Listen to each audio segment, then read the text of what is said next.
Explore Neopia, a world of mysterious lands where anything can happen. You can play games and earn Neo points. You can customize your Neopet any way you want. Or not. And even shop for premium items at the NC Mall. Join today and get 2,500 free Neo points. The adventure never ends, only on Neopets. What is up, guys? Coop here, and today we're going to be looking at a nostalgic trip of the good old Neopets. So, Neopets basically was started in 1997 by Adam Powell. Basically, what he wanted to do is he shared his idea with his friend Donna Williams, and they started this project together, and it was released in September of 1999.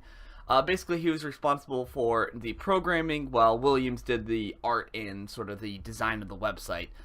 And basically, my experience was I used to be super deep into this game, and I was thinking about it the other day because I found like a plushie, and I was like, I really want to dive in and see what happened to it. It was so popular. Almost every single person I knew out there had like a plushie, or was playing the website, or had one of the like Burger King like toys and everything. And it just took the storm of everything. And it was crazy because you had Tamagotchi, which was these virtual online pets that, you know, you had to feed and take care of. And instead, this kind of took it by storm because it was not only free, it was an online website, and then they had all this merchandise to kind of go along with it. And I would say it's very similar to nowadays, where you kind of have PUBG, which kind of did it first, but then you had sort of Fortnite that came out, which was like a free version with a few other different things with the backing of Epic Games. This was sort of the Tamagotchi of the internet, where the internet was first getting started, and Neopets basically took over where Tamagotchi was. You had to pay for this little pet and everything, and had very limited features, where instead Neopets had all these different features and made it a much better experience because you actually got time to interact with your pet. So anyways, let us dive in and figure out what exactly was the start of Neopets. Alright, so the first thing is the business model. The business model is actually kind of interesting to actually look into because I was very curious about it myself, because back in when the internet was kind of first getting developed, there wasn't many different ways to really make money off of it. Everything was kind of like new. The internet, like, and everything, it was very different to try to learn how to make money off of things, especially with advertisers and all that. So in order to keep website costs, in order to keep server capacities and things for especially as many players that Neopets had, they had to figure out different ways of making money. The website first made money by first having players pay by using what they called immersive advertising, which is very different. It's a weird way of doing it. So basically, there wasn't any pop-up ads or any banner ads like you see today. The immersive ads were integrated into the site, which were interactive things. So basically, they had these things called Neopoints, which you could use to get all the different items, health potions, paint brushes, and all these different like medicines and things you could get for your Neopets to help them out. And basically, you wanted Neopoints so you can play that and get the points to spend it on everything. So what they did is they would integrate certain mini games sponsored by like McDonald's, or sponsored by like this or that. Basically, or like a new movie coming out. So they would have mini games for that. They would have different parks and areas in the game for that. Different, all different types of stuff, even different items. And also, they would make you do surveys for businesses. And it really took the storm a lot. And prior to that, they had the arrival of the Neopet, or the Neocoin Mall, which basically allows you to buy like costumes and stuff with money, similar to how you can kind of think of today, where you would go and like buy stuff for like a loot box, or you would buy like a bunch of coins and that you could spend to get other stuff for your Neopet. So they would do that, and then 60% of that revenue that they would make off of that, they would spend to get advertisers to come so that they could get more advertising money. It was just, it's a really smart move, honestly, on their part, and it helped them really get the site going. Now, this allowed them to start marketing and make sure that each piece of merchandise that they sold also had a code with it. So with all this money that they made from advertisers and all the money that they made from the Neopet Mall, so the mall would help pay for the advertisers, which would help them get more money in the long run, and then they would make merchandise which had codes, so people would want to buy the merchandise to get the code to put into the game to get them the better rewards. They also had 2 video games that released. They were not that good, but they did sell at a decent rate to still keep it around. So, with this awesome business model, is it still around? Alright, so Neopets is actually still around to this day, which I was kind of surprised to actually see. Super easy to make an account. All you gotta do is just do a Facebook account, and you just click log in with Facebook, and you get 2,500 coins just for making an account. It's sort of their promotion to keep you going. Now, what is weird is I actually didn't expect this to be updated still. They still have some minor updates and things in here, which I didn't expect. And then on the welcome page, it shows you like a little tutorial of everything that you can actually do in the game to sort of understand everything and get to know how you would go through your daily routine. So one of the things that is pretty much a biggie was your Neopet.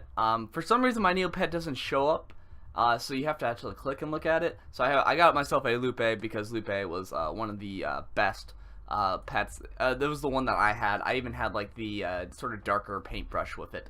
So one of the things I noticed though with the site is, for example, if I click on games, 1, 2, 3, it takes a while sometimes if it's loading. There was a time that I was sitting here waiting 20 seconds for it to load a page, and then it just took a hot bit for some of the pages to actually load.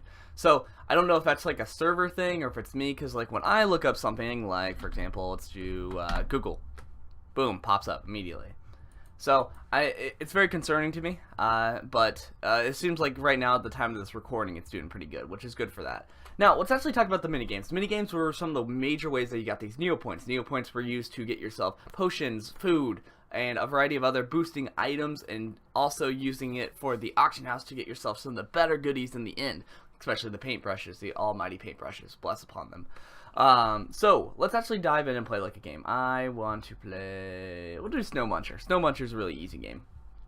So basically you got to play a game for a multiple of 3 times, and then it had like a sort of a equation basically where it's like it shows you how many points equals 1 Neopoint, and depending on that, that's how far you got.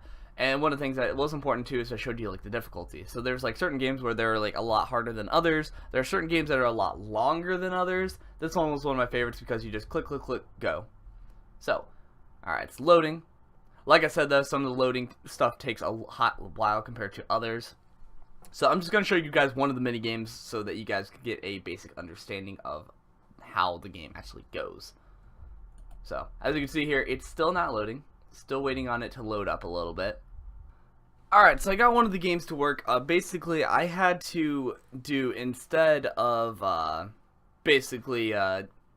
playing on Google Chrome, I had to play on Firefox or Internet Explorer. So it seems like Google Chrome doesn't exactly work with the system. Now, I'm not logged into my account, unfortunately, but I did want to still look and kind of play a game, which, as you can see here, it's already frozen. So we're already finding some issues with the game as well. So after refreshing the page, let's see if it still works after that. But as you can see here, the sort of overall website is not doing so hot. Some of it is not as cool as it kind of used to be. So here we go, we got an actually play. We'll do medium mode. Alright, so we got the arrow keys. So basically we would just kind of sit here, and then we would just kind of jump up. So if I were to keep going, so basically this is how most of the mini games would go, and then you would eventually get some Neopoints out of it. So if I just keep going real quick,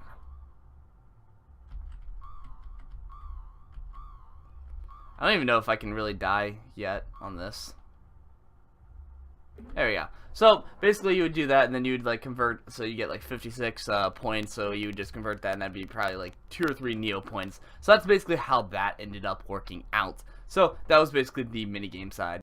So with Neopets being kind of hard to use with Google Chrome and a variety of other things, what caused this website to die off so hard? Now, it does have an active player base that it plays at a decent rate and a very active subreddit, but why is it so dead? Why does it not have all this functionality that the originals used to have? And let's actually dive in and look into that. So what did actually cause it to fall apart? And I think that's very important to look at, especially when you understand the business model was smart. It made sense. The immersive sort of advertising, having it being rather than in your face and annoying and all these different ads everywhere that would kind of kill things like, for example, Facebook and stuff. It's very important to actually look at how did a business model that was thriving. I mean, there was toys and stuff everywhere. I mean, literally everybody had like those Burger King toys. There's plushies. Everybody had the website. What exactly caused this to go down? Well, it's actually a classic example of PR. So basically what was happening was with this sort of advertising style of using, for example, surveys and kind of having people go and buy these toys in order to get the codes to make it work out for them, and on top of it having sort of games and stuff kind of brainwashing people into wanting to go see the movie and stuff, it was causing people to, in the sort of news industry, to take it by storm. Psychiatrists, for example, newspapers, and a variety of different things were getting mad because it was marketing towards kids. And what was happening was these kids were like, yeah, I want to get that toy. I want to go buy that toy so I can get more points. Let Mom buy me this toy. We have to go eat at Burger King. Burger King has these toys. I have to go to Burger King. I don't want McDonald's. I want Burger King. And it was happening like that, and it was making a lot of things go wrong. And then on top of it, the owner at the time was basically, he had a response, and he said that only 40% of the users were 12 or younger, so they weren't marketing to kids specifically. However, if you actually look at a lot of the things that they did, they marketed through their toys, and they also marketed in different fast food industries. They had the whole Pocket Pet toys, which are on the rage for kids, specifically kids, not so much adults. And then on top of it, you had all these different things like video games and stuff. And if you actually look at a lot of the older sort of, I guess, ads, you would actually see that they are marketed towards kids.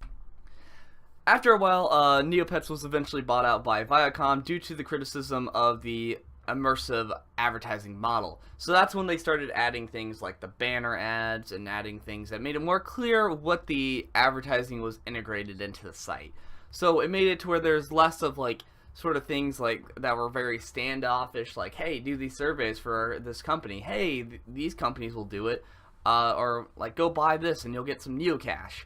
Stuff like that. So they had to like take a step back and they had to fix up a lot of the things that happened. But problem was, this was already getting to be a really risky move, and a lot of people were already dying off from it, because at this time the internet was now getting more established. There's a lot more options out there. The PS2s were out and everything else.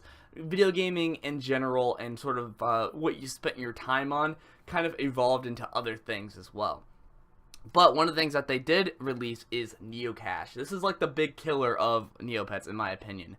See, Neocash was awesome because it added a additional way of revenue for the site. You paid to get these Neocash that you would spend to get yourself some exotic items for either your house or for your Neopet. The problem was, they decorated your Neopet. And that sounds like a good thing, right? A cosmetic thing. That sounds like a great thing to have. The problem was, the most expensive things on the website was the almighty paintbrushes. These paintbrushes would allow people to sort of make their own unique Neopets. They would have different things that, for example, that would cause them to have like different looks and things. So if I were to actually look this up real quick, paint brushes, and were to actually show you, you guys would actually see that there's a variety of different sort of Neopets that are out there.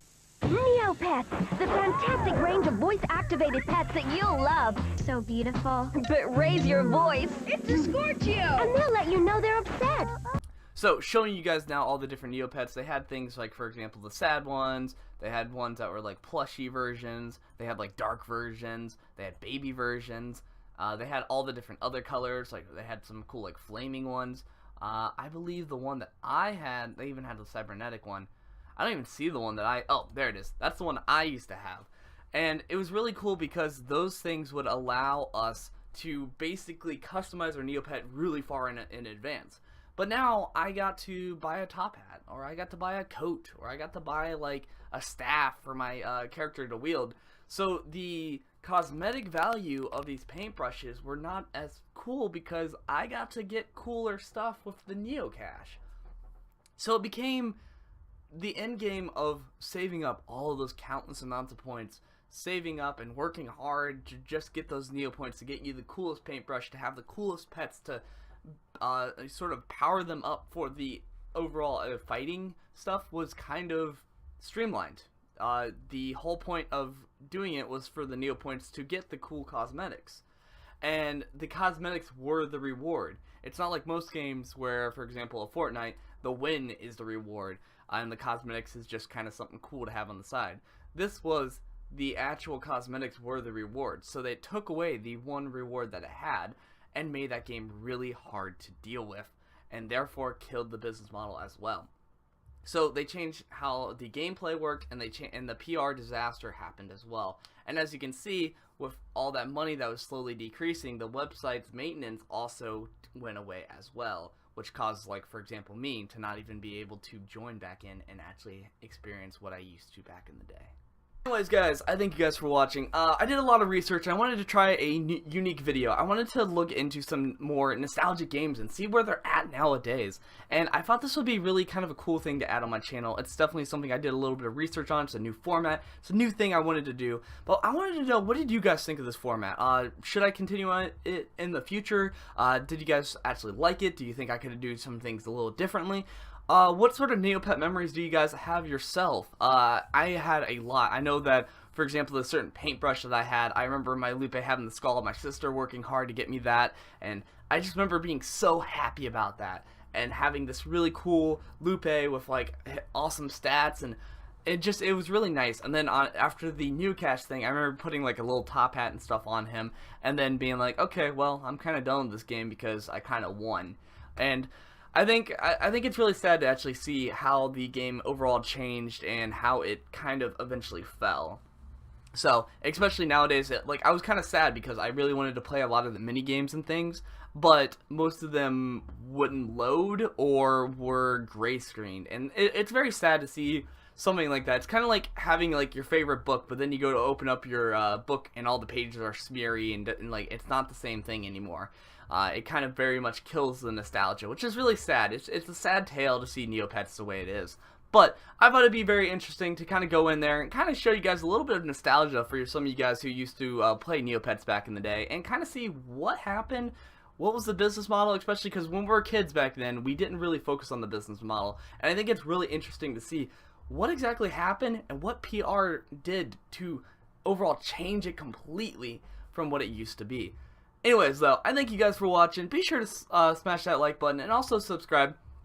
Almost at 1,000 subscribers. I might even be at 1,000 subscribers by the time this video is made, and I am super excited for that. So that can get me monetized, and I can do a lot more crazy things from there on. So if you guys did enjoy this, I am going to be diving into other games in the future. I want to keep them a little bit of a secret though, but I think you guys will really enjoy them as well. Be sure to subscribe, and I will see you guys next time.